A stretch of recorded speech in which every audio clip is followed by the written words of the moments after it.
Good morning, Gladiators. Today is Thursday, February 25th. So in your bell work, in your L&B, I'd like for you to describe your favorite place to be in the entire universe. It can be a place you've never visited before. Be as descriptive as possible using your 5 senses and vivid vocabulary. And then I'd like for you to complete your favorite place discussion post, just right here. Then we're going to move on to day 3 of our Endangered Species Project activities. We're going to be looking at habitat. Teachers, at this time, prepare to transition into your next rotation when the bell rings. Thank you. So looking at this photo, how would you describe this habitat using your 5 senses?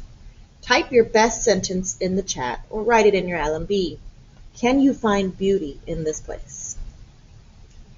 So take a moment and watch this video of the author Lauren Tarsis discussing how she revised her informational article, Swarms of Terror, to include vivid vocabulary. As you are listening, in your L&B, write down as many examples as you can of vivid vocabulary that you hear her mention. Go ahead and press pause on the video so you can take a moment and watch this amazing video. So here is a description of a marsh, which is that photo that you saw and tried to describe. Marsh is not swamp. Marsh is a space of light where grass grows in water and water flows into the sky. Slow-moving creeks wander, carrying the orb of the sun with them to the sea, and the long-legged birds lift with unexpected grace as though not built to fly against the roar of 1,000 snow geese.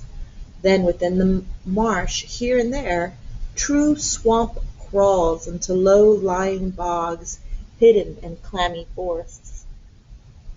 Swamp water is still and dark, having swallowed the light in its muddy throat. Even night crawlers are diurnal in this lair. There are sounds, of course, but compared to the marsh, the swamp is quiet, because decomposition is cellular work. Life decays and reeks and returns to the rotted duck, a poignant wallow of death, begetting life. So this was taken from a fictional novel and by Delia Owens, and she has an amazing way of describing something that we would not necessarily find beauty in, but she does. So there are some photos here of different habitats, and I'd like for you to practice writing a descriptive paragraph describing the photo of your choice. I'd like for you to use vivid words and sensory details to help the reader create an image in their mind. If you choose a photo of the same habitat that your animal lives in, even better. And so we're going to share with the class if you are on Zoom. If not, then you can just practice writing vivid words and sensory details to describe your habitat. And then when you are done with that, you are going to complete the habitat banner. And so I just want to explain one more time how we're going to do that.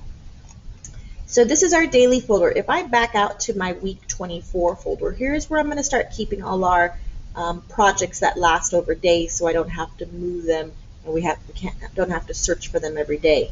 So we've been working on this research planning graphic organizer. Here is where you wrote down facts from the article, and then you were supposed to paraphrase. So we're taking a moment and we're paraphrasing the different sections we're doing every day. Yesterday you should have paraphrased appearance and paraphrased diet. Today you will be taking your facts and paraphrasing your habitat. Don't forget to use your citations and your article links, because we're going to cite where you borrowed your information from later. So as you paraphrase, you're going to copy and paste this paragraph, and then you're going to put it in your actual banner project that is going to be graded as a test grade. So this is the banner project.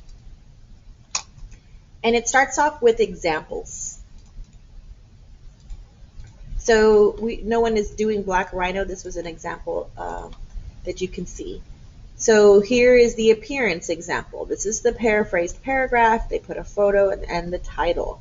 And they have an example for every 7 components that we are working on.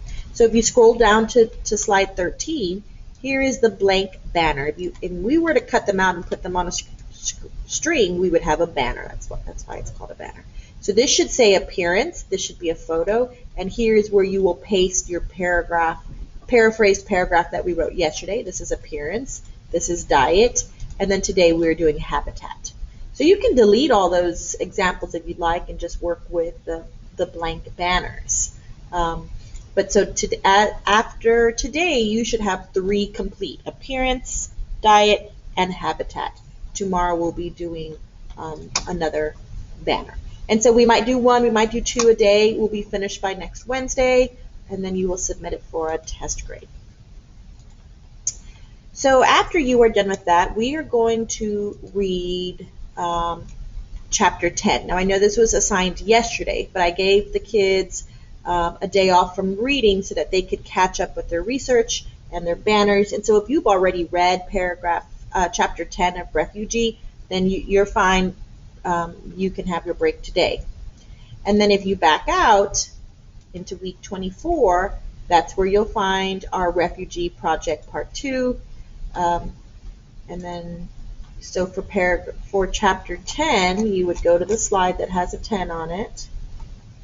This one, which was minor characters. You should have filled this slide out, and you should also have done methods of travel, this little box right here. And then so tomorrow will be chapter 11, imagery. And then we worked on imagery today, so this should be easy for you to complete. Monday we'll pick up on chapter 12.